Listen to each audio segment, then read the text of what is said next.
एक बार की बात है, शंकर भगवान और पार्वती जी कैलाश पर्वत की ओर जा रहे थे। रास्ते में तीन लोग मिले, बूढ़ी औरत, बूढ़ा आदमी और उनका लड़का।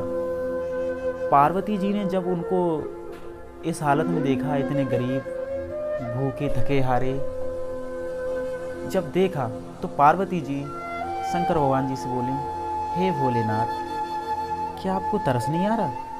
ये बेचारे कितने गरीब हैं, आप सबको कुछ ना कुछ देते रहते हो, कुछ इन्हें भी दे दो।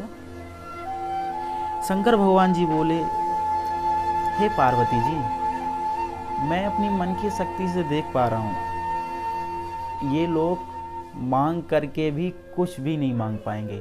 जैसे अभी हैं, मांग करके भी वैसे ही रहेंगे। पार्वती जी बोली, ऐसा तो कोई है नहीं पृथ्वी पर जो मांग करके भी अपने आप को बदल ना सके, कुछ अपने आप में बदलाव ना ला सके। ऐसे आप क्या बोल रहे हो? शंकर भगवान जी बोले, हाँ हाँ, जो मैं बोल रहा हूँ वो सत्य बोल रहा हूँ। आपको यकीन नहीं है तो आप मेरे साथ चलो, अभी आपको पता चल जाएगा कि क्या ये मांगते हैं। पार्वती जी बोली, ठीक है। पार्वती जी और शंकर भगवान उन तीनों के सामने प्रकट हो गए, जो जा रहे थे रास्ते, आगे जाकर प्रकट हो गए। उन्हें देखकर पहले तो डर गए वो तीनों लोग। बूढ़ी औरत बोली कि तुम कौन? शंकर भगवान जी बोले, मैं शंकर भगवान हूँ। बूढ़ी औरत बोली कि क्या शंकर भगवान ऐसे ही होते हैं? तो शंकर भगवान बोले, हाँ हाँ, मैं शंकर भगवान हूँ। आप जो मांगोगे मैं आपको वो दूंगा। बूढ़ी औरत बोली, जो मांगूंगा, जो मांगेंगे वही आप देंगे मुझे? शंकर भगवान बोले, हाँ हाँ, आप जो मांगोगे मैं आपको वही दूंगा। बूढ़ी औरत बोली, हे भोलेनाथ, मैं अपने बुढ़ापे से बहुत ज़्यादा परेशान हूँ,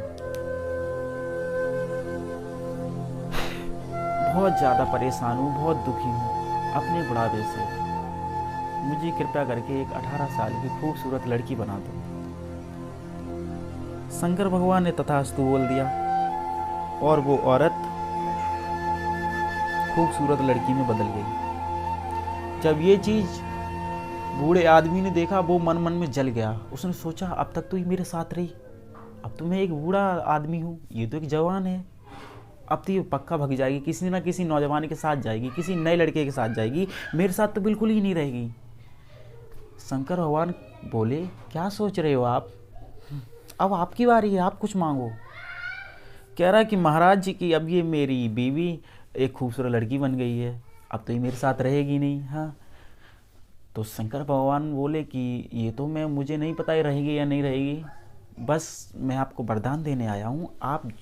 आपका एक वरदान रह रहा है, आप अपना वरदान ले लीजिएगा, जो मांगो मैं आपको वो दूंगा।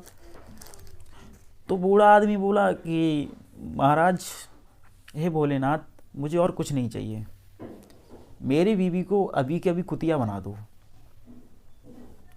पार्वती जी खड़ी थी, वो जो सब चीज़ देख रही थी, उन्होंने सोचा, ये लोग क्या मांग रहे हैं? जो मांगने वाली चीज़ है वो तो मांग ही नहीं रहे हैं। तो शंकर भगवान ने तथास्तु बोला इधर, और वो बूढ़ी औरत जो एक नई लड़की बनी हुई थी, उसे कुतिया बना दिया। ये सब वो लड़का भी देख रहा था। लड़का ने जब अपनी माँ को कुतिया बना हुआ देखा, उसे बहुत बुरा लगा। शंकर भगवान बोले, बेटा, अब आपकी बारी है, अब आप कुछ मांग लो। वो लड़का बोला, महाराज, हे भोलेनाथ, माता पिता के बिना जिंदगी अधूरी सी लगती है और अधूरी सी हो जाती है, जिंदगी वीरान सी हो जाती है। मैं अपनी माँ के बिना जी नहीं पाऊंगा। मेरी माँ जैसे थी आप वैसा करो, तो मुझे और कुछ नहीं चाहिए, मैं आपके सामने हाथ जोड़ता हूँ। शंकर भगवान ने तथास्तु बोला। जो वो बूढ़ी औरत जो थी, जो कुतिया बन गई थी, वो अब एक नई लड़की बन गई। जो नई लड़की बन गई थी, उसे फिर दोबारा बूढ़ी औरत बना दिया। शंकर भगवान बोले पार्वती जी से, आपने देख लिया, मैंने आपसे पहले ही कहा था ना, ये लोग कुछ नहीं मांग पाएंगे, जैसे थे तीनों के तीनों वैसे ही रहेंगे। ये चाहते धन दौलत ऐशो आराम बहुत कुछ मांग सकते थे, लेकिन उन्होंने नहीं मांगा। आपने खामखा यहाँ पे समय को बर्बाद किया। चलो अब यहाँ से चलते हैं कैलाश पर्वत की ओर।